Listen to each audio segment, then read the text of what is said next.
Baik, mekanisme korosi sudah kita jelaskan tadi bahwa apabila ada logam yang bersifat anodik dan kemudian berdekatan dengan logam yang bersifat katodik berada pada lingkungan yang elektrolit dan dua logam itu terhubung secara listrik, maka akan terjadi korosi.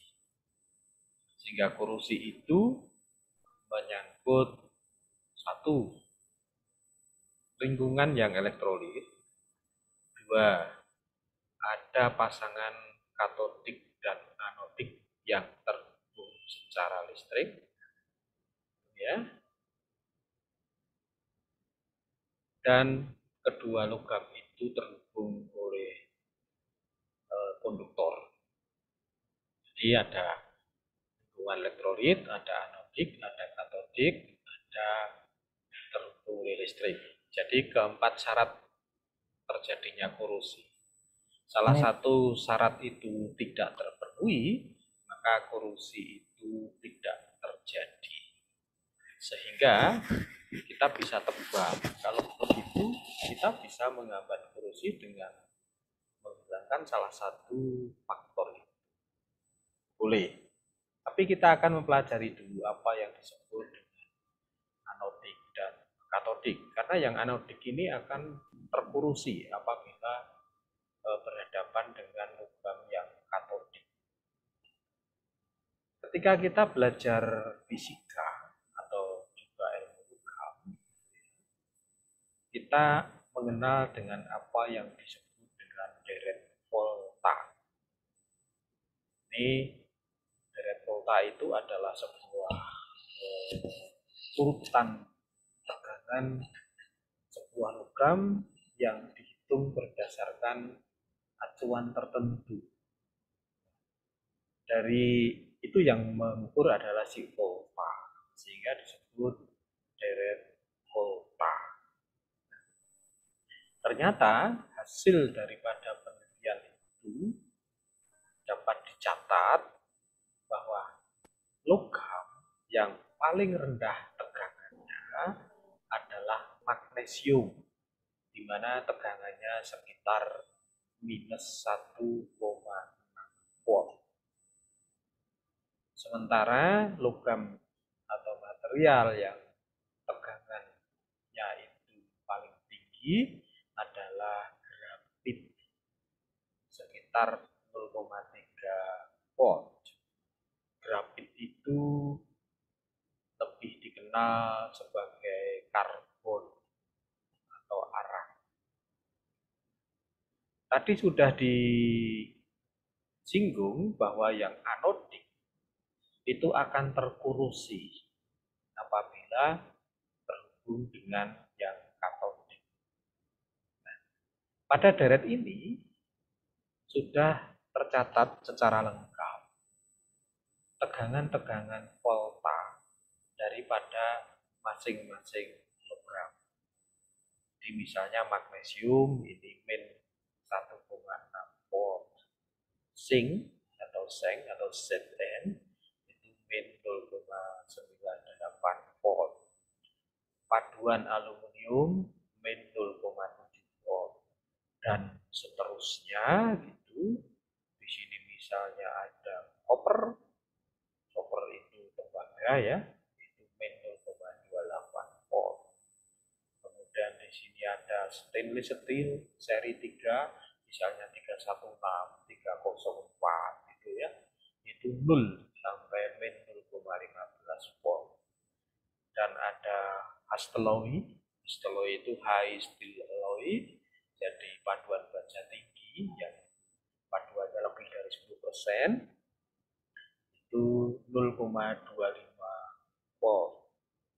Sementara kuningan ya, atau kuningan itu beras ya, beras itu min 0,3 volt, dan bronze atau perunggu itu sekitar minus 0,24 volt. Dengan deret ini maka kita bisa menebak kalau dua logam itu sandingkan dan terhubung secara listrik, maka yang anodik itulah yang akan terkorosi.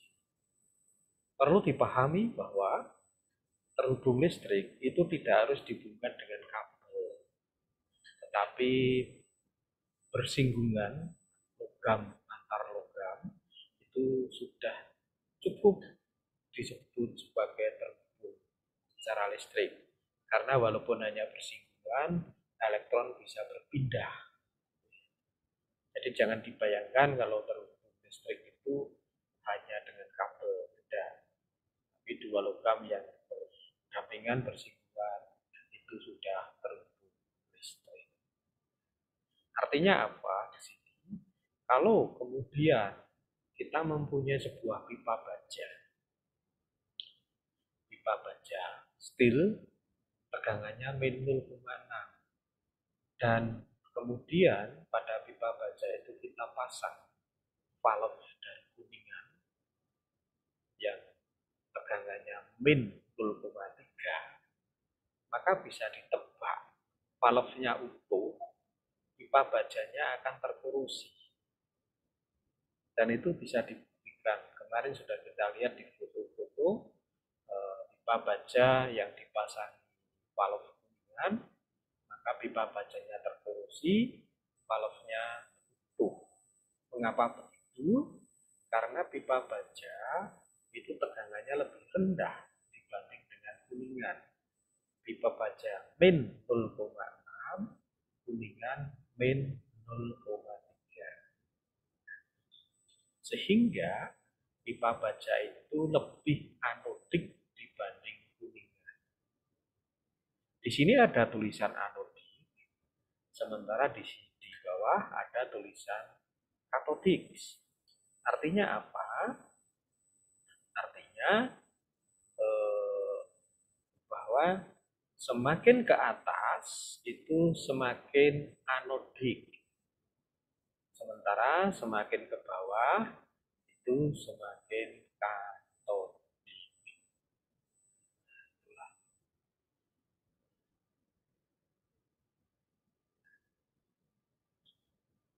Jadi bisa dikatakan di sini yang paling sakti atau yang paling tidak bisa terkorosi itu adalah karbon.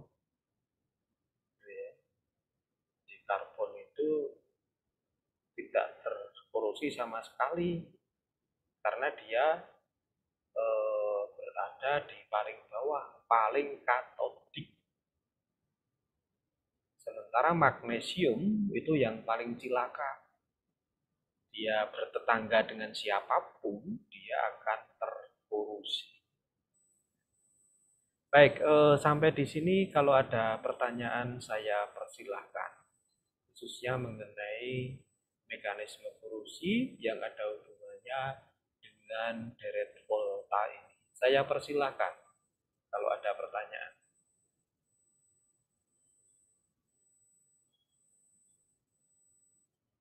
Saudara Sindu Bimo Setiawan, selamat siang.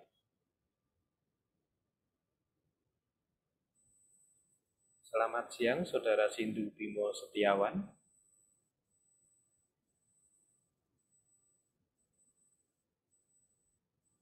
Selamat siang, Saudara Sindu Bimo Setiawan. Saudara Rosi Afrisal, selamat siang. Selamat siang, Pak. Oke, terima kasih. Kalau di situ saya mempunyai sebuah pipa yang terbuat dari baja dan kemudian saya pasang valve dari aluminium, paduan aluminium, maka yang terkorosi pipanya atau valve-nya? Pipanya, Pak. Pipanya. Mengapa? Karena pipanya baja, Pak. Baja kan berkarat. Baja berkarat, aluminium tidak gitu ya? Ya, Pak. Oke, Saudara Miftahul Kahir, selamat siang. Saudara Miftahul Kahir, selamat siang. Jadi yang saya panggil tidak respon saya catat ya.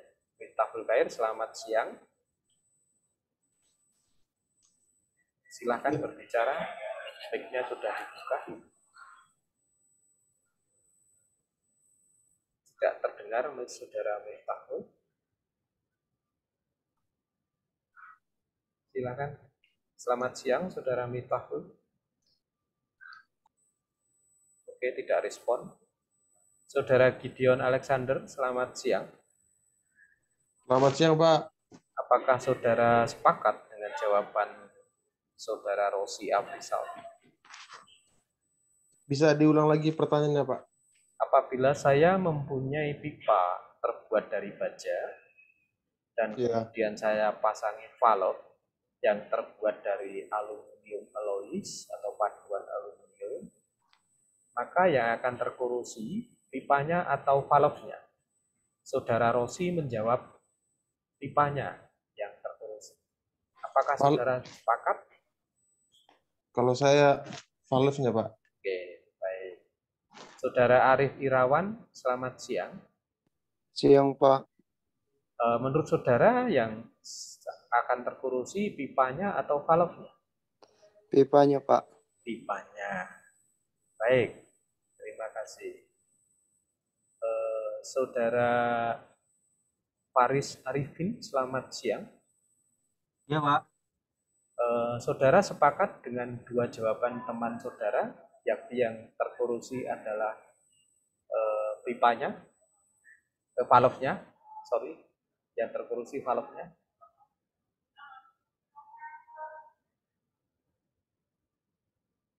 Pipanya baja, valve-nya paduan aluminium, yang terkorosi nanti adalah valve-nya. Apakah saudara sepakat? Sepakat, Pak. Bisa menjelaskan alasannya, Mas Faris? Karena bahannya, Pak. Karena bahannya. Oke, karena bahannya. Baik. Saudara Nikodemus Tatibi, selamat siang. Siang, Pak. Bisa menyempurnakan jawaban teman saudara tadi? Mengapa valve-nya yang terbuat dari aluminium itu yang terkorosi, bukan pipanya yang terbuat dari baja? Silakan, Mas Nikodemus Tatibi. Ini pipanya jenis apa dulu, Pak? Pipanya baja, valve-nya aluminium alloys. Ternyata yang terkorosi adalah valve-nya, bukan pipanya. Bisa menjelaskan mengapa?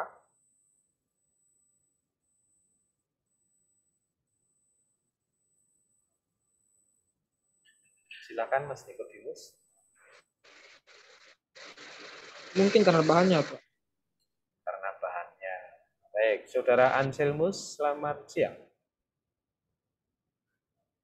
Pak, selamat siang, Pak. Bisa menjelaskan alasannya mengapa valve-nya yang terkorosi?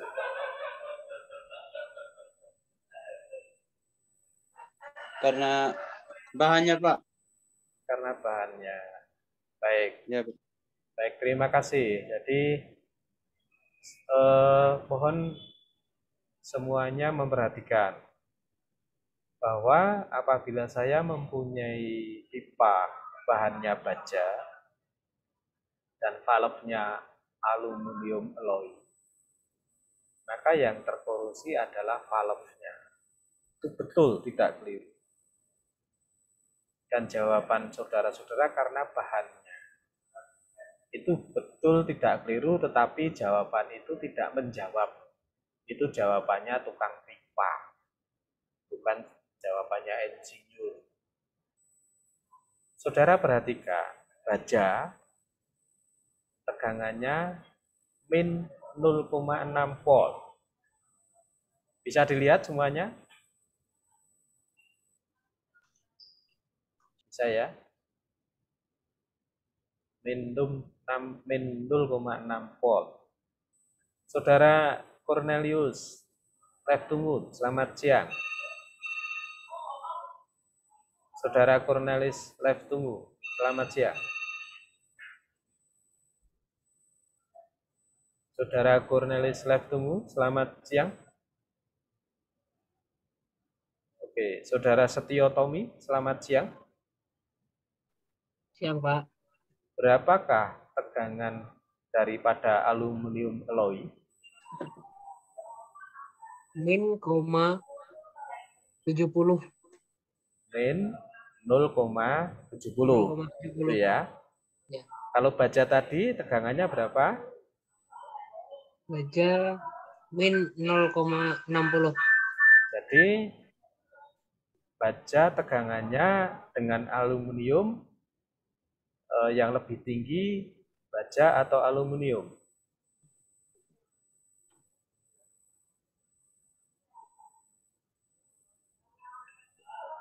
Lebih tinggi aluminium, Pak. Tuh. Katanya aluminium min 0,7. Baja min 0,6. Lebih tinggi mana tegangannya?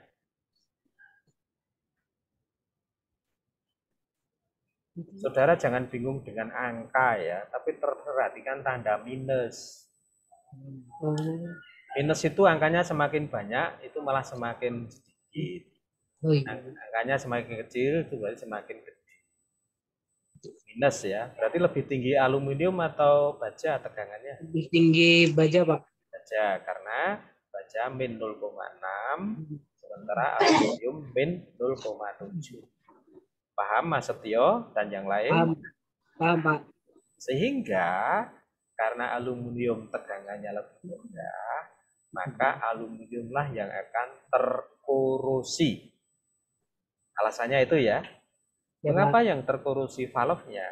Karena tegangan voltanya lebih rendah dibanding pipa.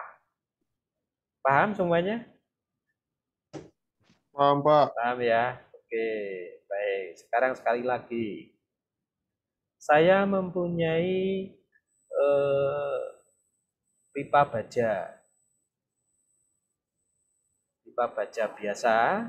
Kemudian pipa baja itu disambung dengan sebuah sambungan yang terbuat dari pipa baja seri 3.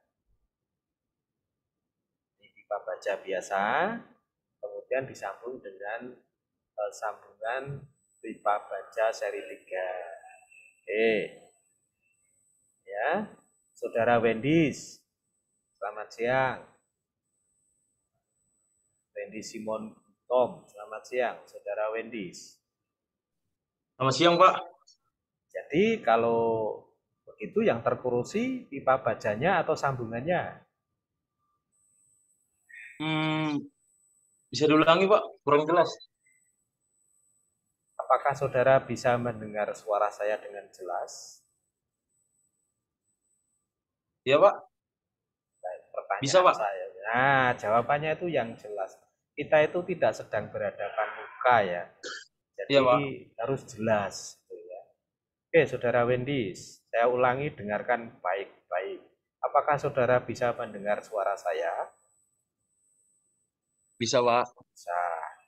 Saya mempunyai pipa baja. Paham? Pipa baja ya? Iya, Pak. Kemudian disambung dengan pipa stainless steel seri 3 atau 300 seri stainless steel. Iya, Pak. Yang akan terkorosi pipa bajanya atau stainless steelnya? Pipa bajanya, Pak. Sebabnya apa, Saudara Wendis? Menurut saya, Pak, pipa baja lebih gampang sih terkena korosi. Apakah saudara tidak mendengar kuliah tadi sehingga jawaban saudara seperti jawaban kusir Andong? Saudara Wendy, Bisa diulang, Pak? coba Anda lihat layar. Bisa dilihat layarnya? Iya, Pak. Di situ ada apa?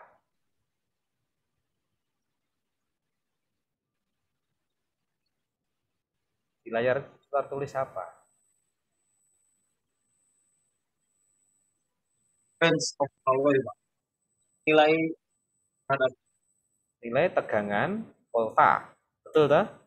Iya, Pak. Baja tegangannya berapa? Baja baja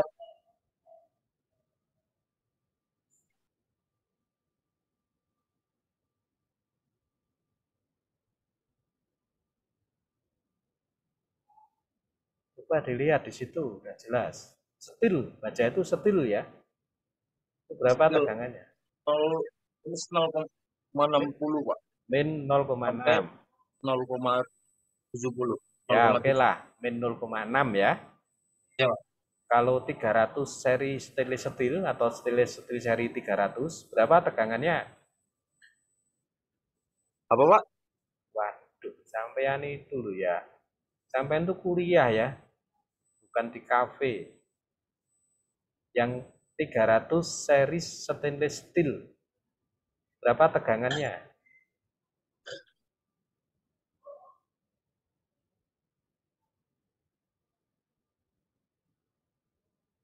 Saudara Wendis. So,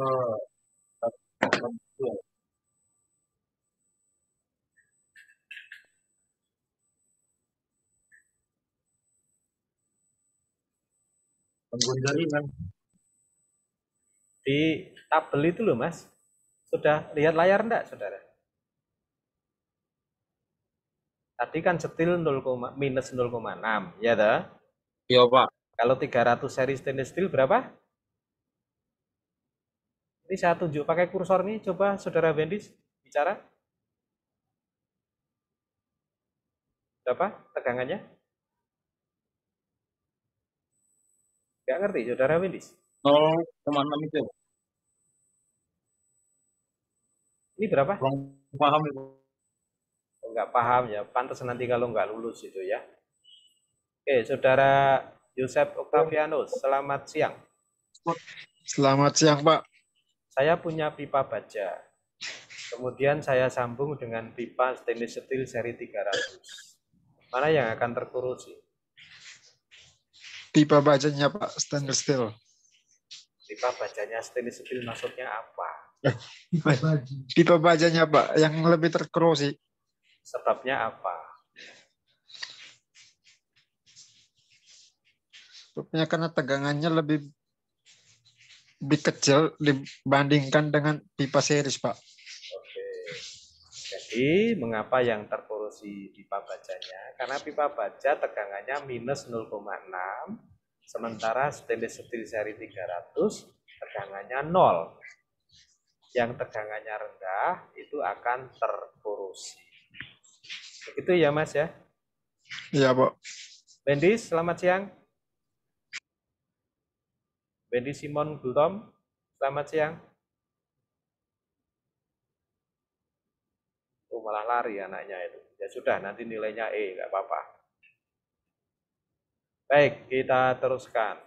Nah, jadi apabila dua buah logam itu berdampingan, maka yang tegangan voltanya lebih rendah akan terkorosi. Berdampingan itu artinya itu terhubung secara listrik, gitu ya. Jangan dibayangkan terhubung dengan kabel, tidak harus. Tetapi pada kasus-kasus di lapangan itu ada logam yang satu jenis saja tapi kok korosi. Misalnya kapal yang dongkrak di pantai itu kan logamnya tidak ada yang lain, hanya satu saja. Atau paku. Paku itu kan baja karbon saja. Kok korosi? Mana yang katodik, mana yang anodik? Bukankah katanya teorinya tadi korosi itu hanya terjadi kalau ada yang anodik dan ada katodik. Yang anodik tegangan rendah, yang katodik tegangan tinggi. Tapi mengapa di praktek lapangan paku yang tidak punya teman itu juga bisa korosi?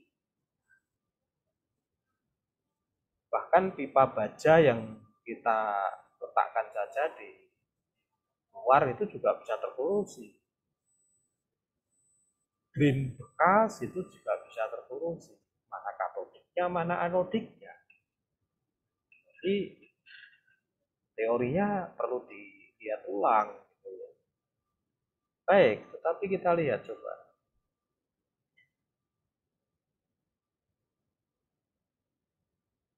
Ini adalah struktur mikro sebuah baja karbon. Di baja karbon itu terdiri dari ferit yang warnanya putih abu-abu dan perlit yang warnanya hitam. Kita tahu persis bahwa ferit itu adalah murni Fe. Murni Fe. Sementara perlit itu adalah Fe yang tergabung dengan karbon. Secara detail silakan pelajari di metalurgi. Artinya dalam sebuah struktur mikro itu ada ferit, ada perlit. Ferit itu adalah besi. Sementara perlit itu mengandung karbon. Tadi di deret volta terlihat karbon itu paling katodik, tegangannya paling tinggi. Sementara besi itu apapun campurannya, entah itu steel, cast iron, atau stainless steel, semuanya berada di bawahnya karbon. Sehingga kalau kemudian pada sebuah struktur yang terdiri dari ferit dan perlit, maka bisa ditebak bagian perlit ini akan lebih katodik. Sementara yang ferit ini menjadi anodik yang akan tergerus atau terpolusi. Maka tidak mengherankan walaupun di dalam sebuah paku baja karbon tidak ada tetangganya, tapi kok bisa terpolusi keseluruhannya? Karena struktur mikro paku itu terdiri dari ferit dan perlit. Akan terjadi korosi tingkat mikro yang akhirnya menyebar ke seluruh permukaan paku. Karena feritnya inilah yang akan terkorosi sehingga warnanya berubah menjadi coklat. Jadi itulah korosi yang terjadi pada bahan yang berdiri sendiri.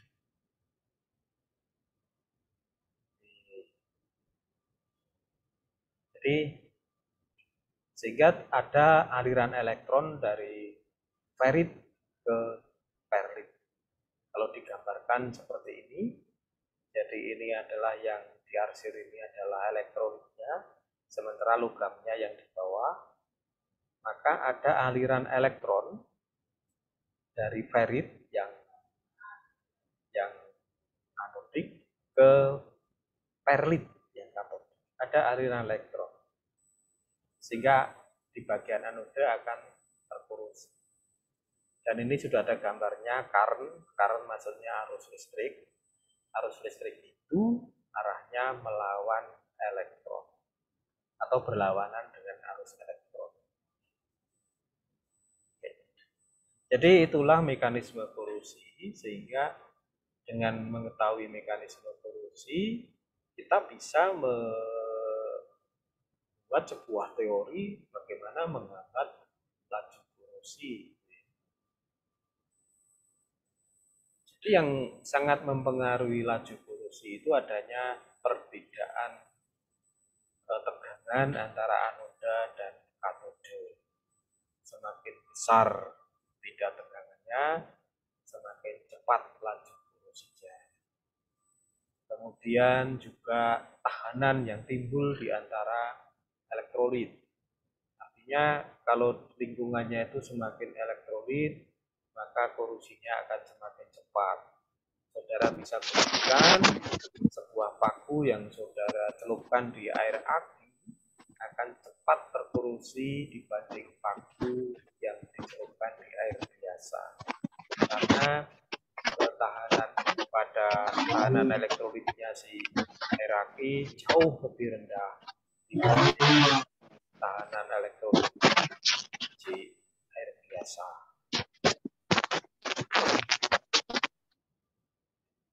Kemudian yang mempengaruhi lagi adalah agresivitas kimianya, artinya kemampuan elektrolit untuk bereaksi dengan logam. Jadi tadi ada OH- ketemu dengan A+, itu tingkat kecepatan reaksinya kayak apa. Kalau kecepatan reaksinya tinggi, maka dia akan lebih cepat terkorosif. Dan juga adanya arus-arus yang liar, itu nanti bisa kita bahas lah. Jadi itulah beberapa hal yang mempengaruhi laju korosi.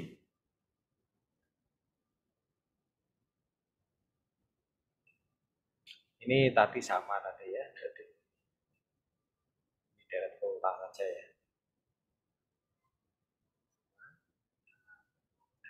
Nah, beberapa lingkungan yang menyebabkan korosi antara lain misalnya adalah air, gitu ya. Air, kemudian ada juga uap air, gitu ya, atau asam sulfat. Gitu. Tapi biasanya kalau di lingkungan itu adalah uap air.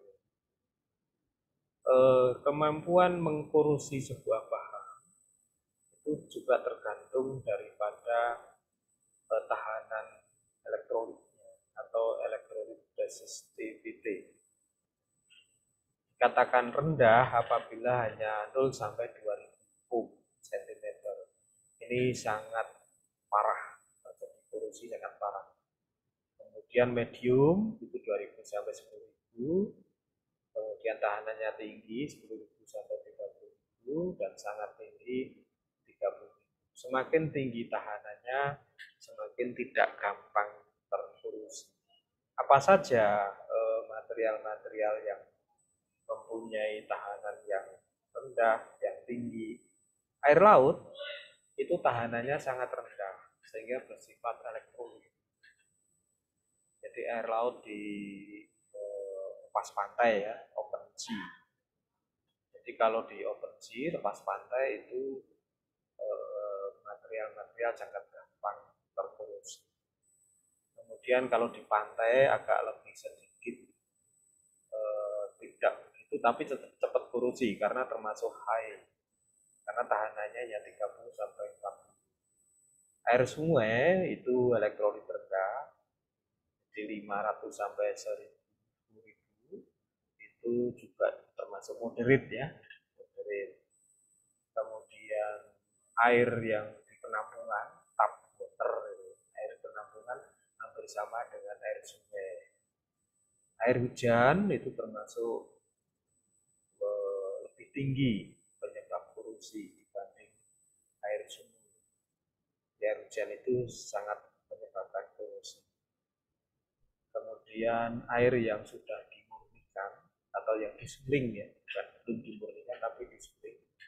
Disuling itu artinya direbus, menguap, kemudian uapnya diembunkan lagi menjadi air. Nah, air hasil embun itulah yang disebut distilled water atau air yang sudah disuling. Itu sangat tidak menyebabkan korosi karena tahanannya tinggi. Dan air yang sudah dimurnikan itu juga sangat tidak menyebabkan korosi. Jadi ini contoh-contoh daripada lingkungan yang elektrolit. Dari sini kita bisa melihat bahwa air laut sangat korosif, sementara air sungai moderat. Demikian juga air hujan, air tampungan termasuk moderat.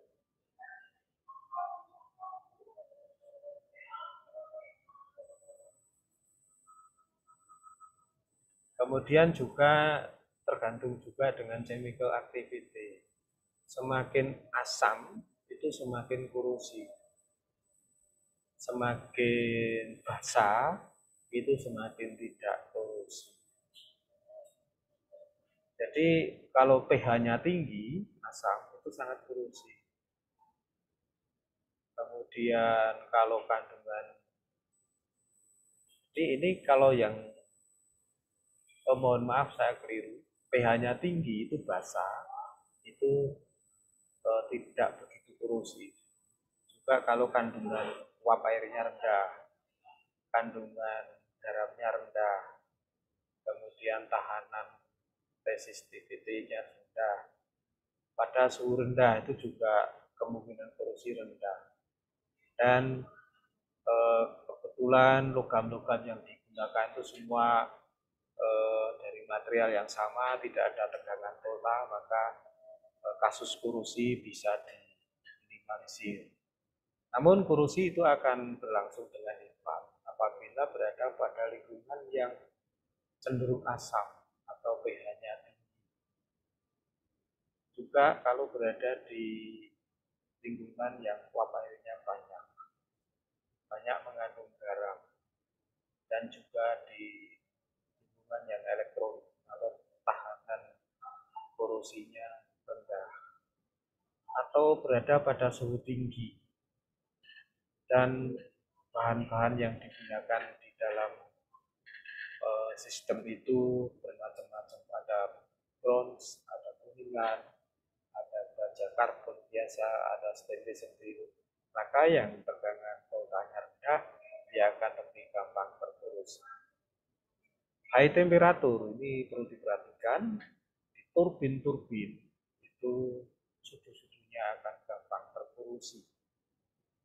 Jadi namanya high temperature corrosion.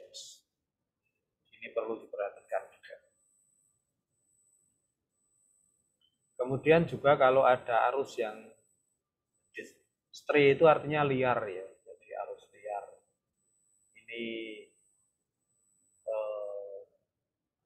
misalnya ada pipa gitu yang sudah dikasih anti korosi, itu ada pipa lain yang belum dikasih anti korosi, maka nanti akan terjadi korosi karena ada stray current dan akan terjadi korosi di pipa yang asing, terjadi korosi. Itu nanti kita jelaskan di tempat di kesempatan lain. Baik, waktunya sudah hampir habis. Terima kasih atas kehadirannya pada sesi 2 ini. Dan bagi yang belum bisa presensi, karena catnya belum saya copy, silahkan dikirim ke grup. Dan nanti link-nya akan hilang. Cukup sampai sekian kuliahnya.